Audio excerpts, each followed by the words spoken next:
Horn means power, man. Strength. Gotta look at this shit for what it is. They know I drip on, cut through and kill. Put that shit on splash when I spill. Crime scene.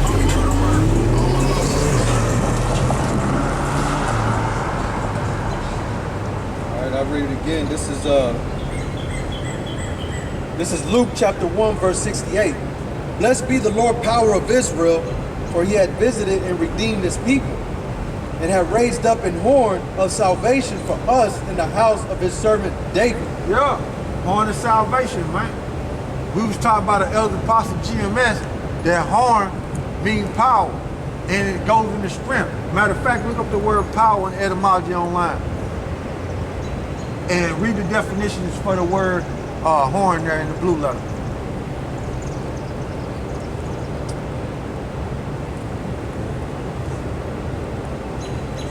Matter of fact, let's go to the Xanadu. See if you can find the word horn in there, bro. In the Xanadu Compact Bible Dictionary.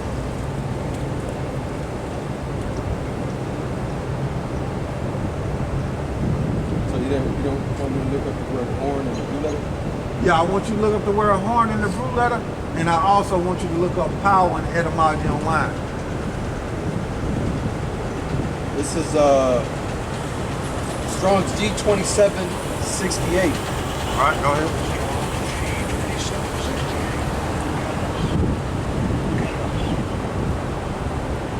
It says keras. It says a horn in animals, since an animal's bull says defend themselves with their horns, the horn with the Hebrews. Okay. And other nations, a symbol of strength and courage, and used as such in a variety of phrases. So horn is a symbol of strength. Okay? Horn is a symbol of strength. Okay? There's some more on it, more definitions on it. It says a mighty and valiant helper, the author of deliverance of the Messiah. Okay, some more on it.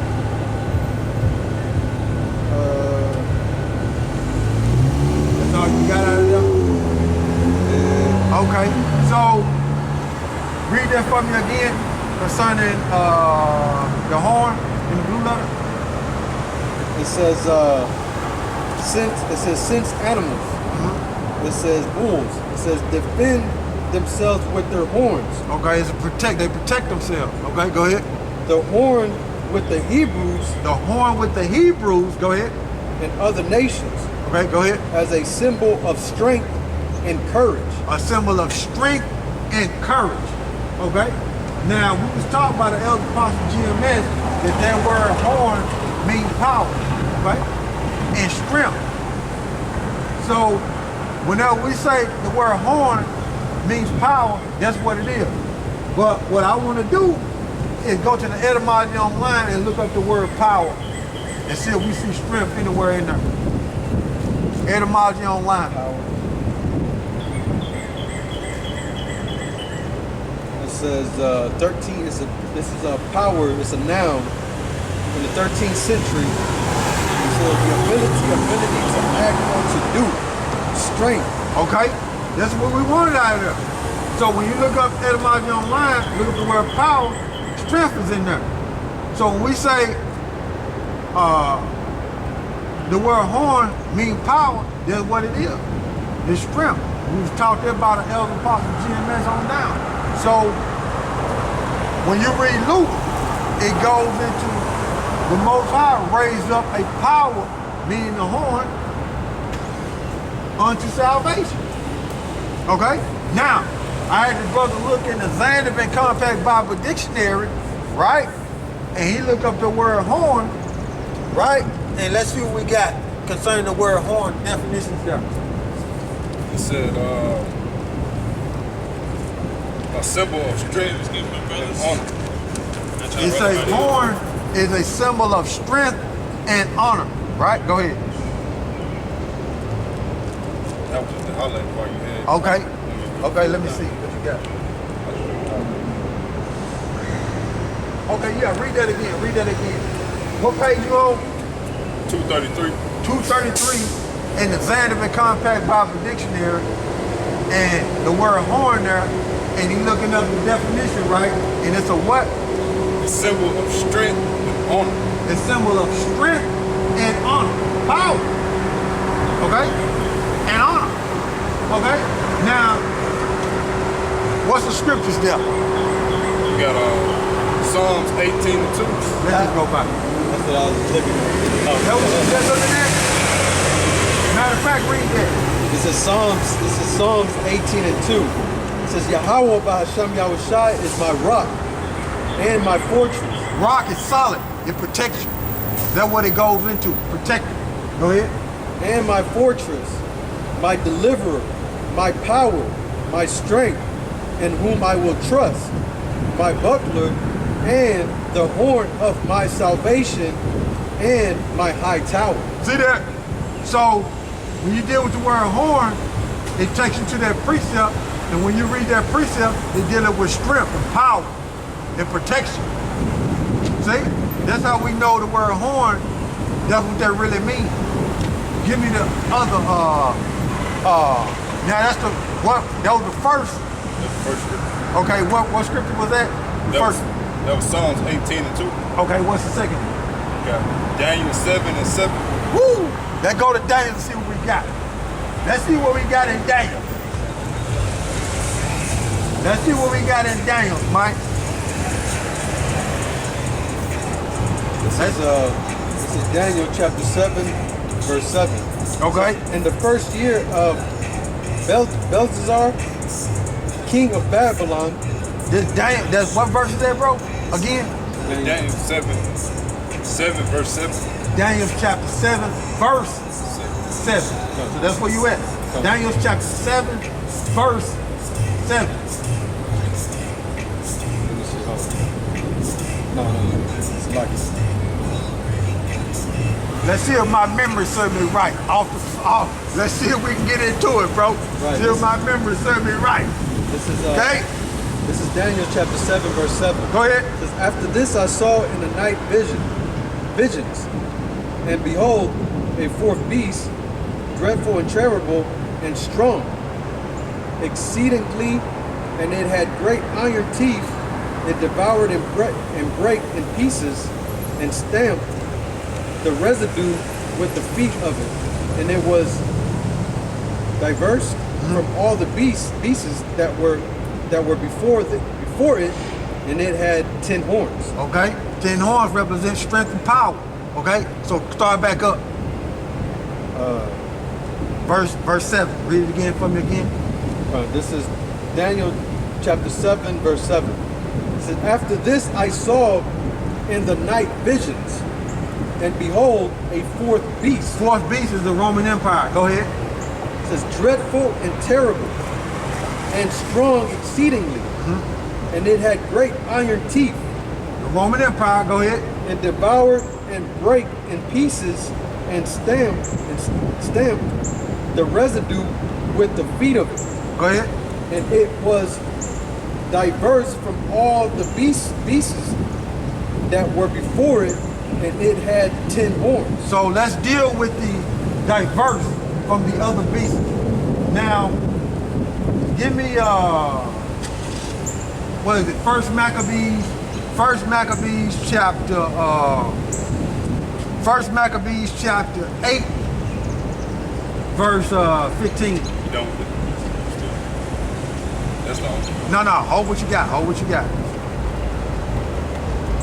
You said chapter 8, verse 15? Yeah, chapter 8, verse 15.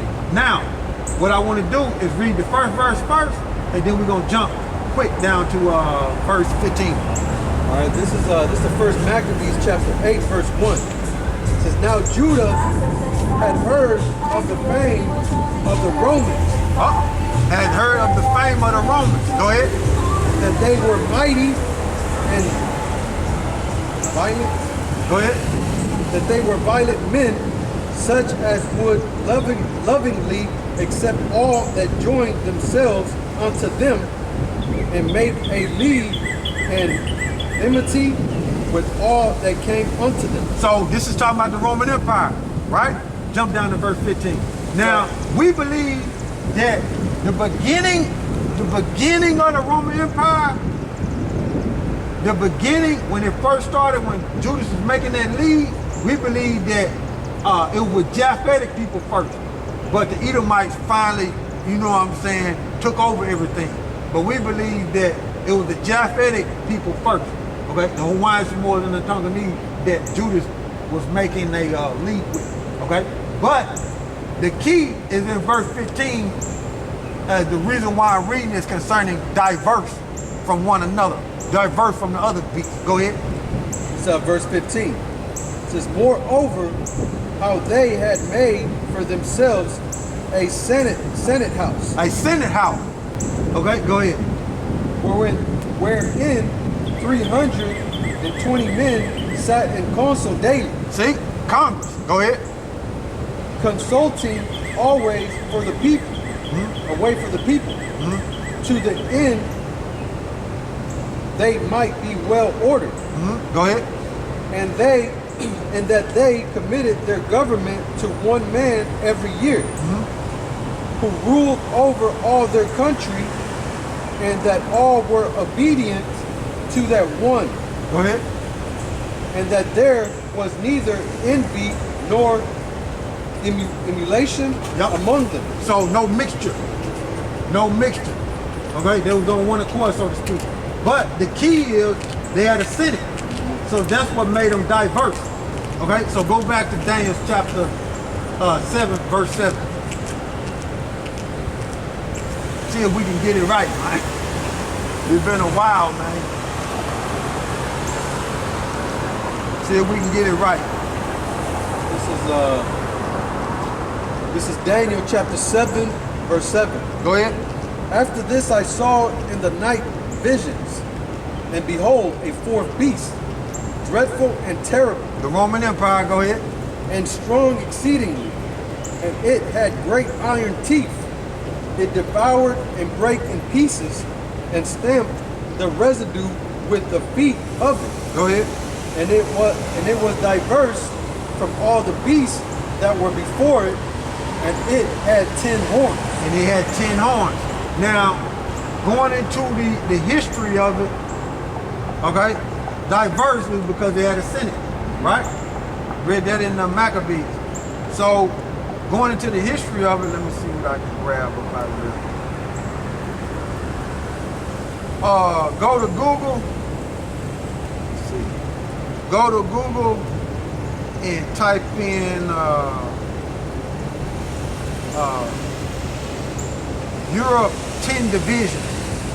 See what come up. Europe 10 divisions.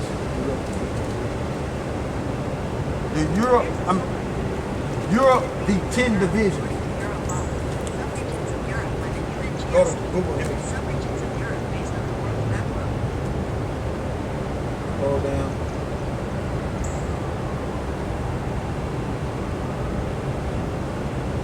Try it again, bro. Say main camp Europe, the 10 divisions. Say that. Main camp Europe, the 10 divisions.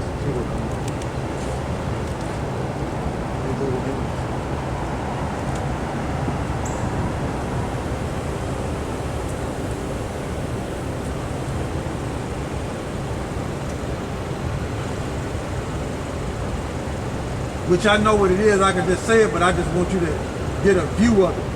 Let me see what you got. Nah, go back out of there. Hold on. It ain't coming up. Alright, let's do it like this. Let me see it. Hit the button. The Roman Empire, the Lombards, the Anglo-Saxons, the Burgundies. Go to image. Scroll down. Now see, that's one of them right there.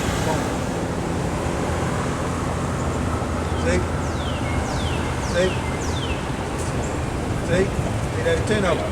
Now, what the brother did was, I repeated in there what I say, the Roman Empire, the Lombards, the Anglo-Saxons, and said that in Google, and he went to Google Images, right? And it showed the 10 it shows the it goes back to, that's the ancient Roman Empire. Okay? The Lombards, the ancient Roman Empire. Okay? Let me see something.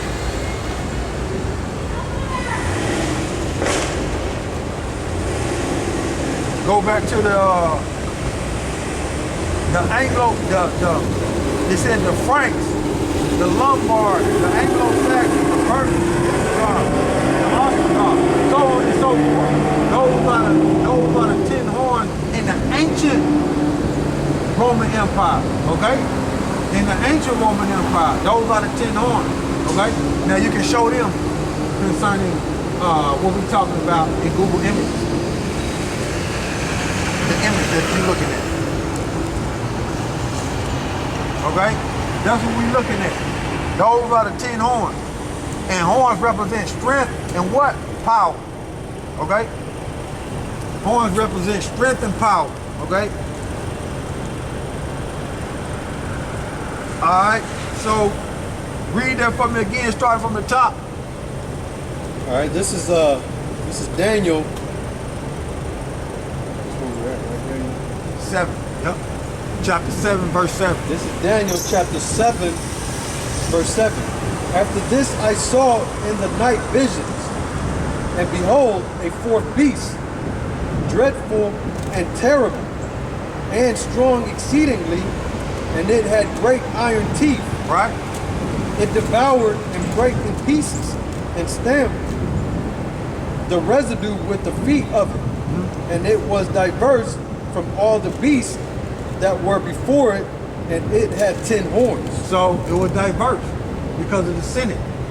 Today you got the Republicans and the Democrats, and during the Roman Empire you had the plebeians and the patricians, I want to say. Let me see, let me make sure. The plebeians and the patricians, the Roman Empire. Craftsmen, laborers, and soldiers of Rome. In the early stages of Rome, the plebeians had few rights. All the government. Okay, those were the different. Those were the different. The plebeians and the patricians. Okay? The plebeians and the patricians. Now you got Republicans and Democrats. See? Republicans and Democrats today. In the ancient world, you had in the Senate, you had the plebeians and the patricians. Okay? All right, let's continue on.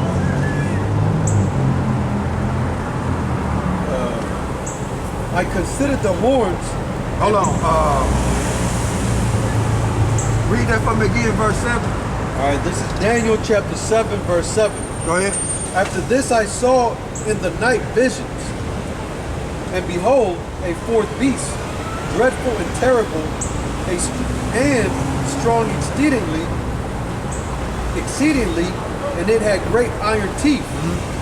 It devoured and brake in pieces and stamped the residue with the feet of it.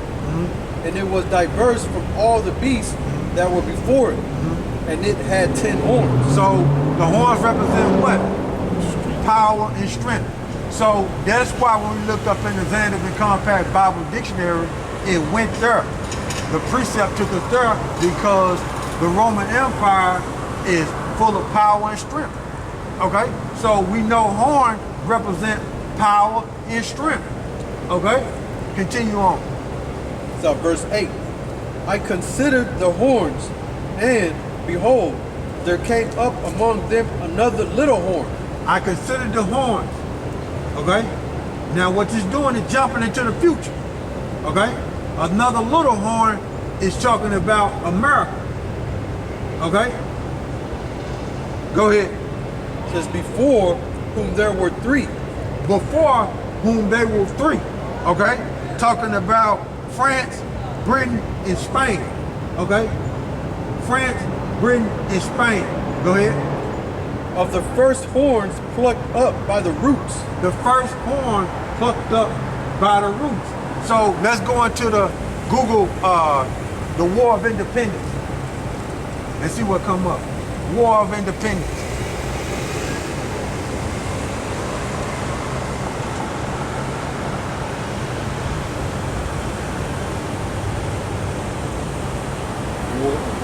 independence.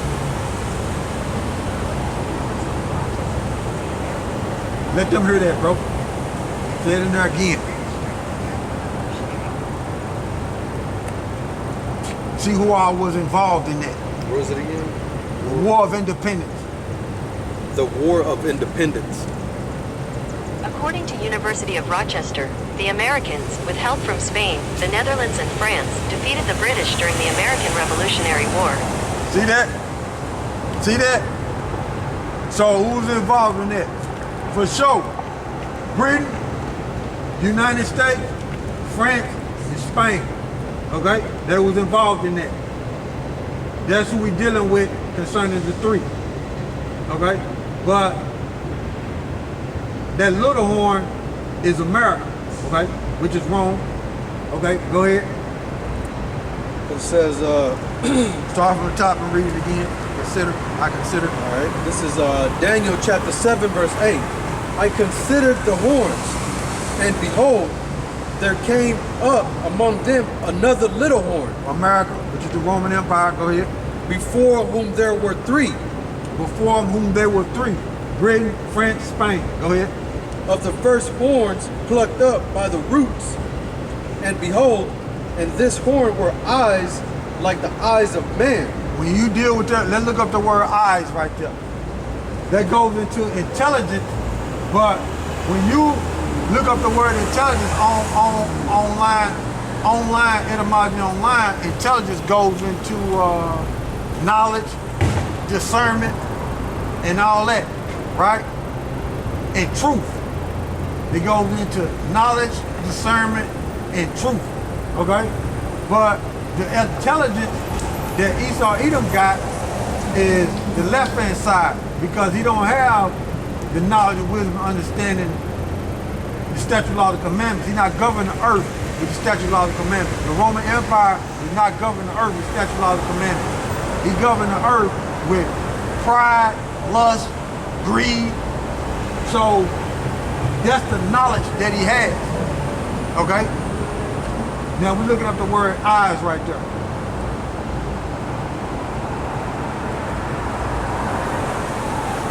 No morals. That's the way they govern the earth, without the statute, law, and commandments. So they against the Heavenly Father in the Roman Empire. So you look up the word eyes there. Let's search out. Let's search out, bro. Let's search things out. It says Strong's 858-69.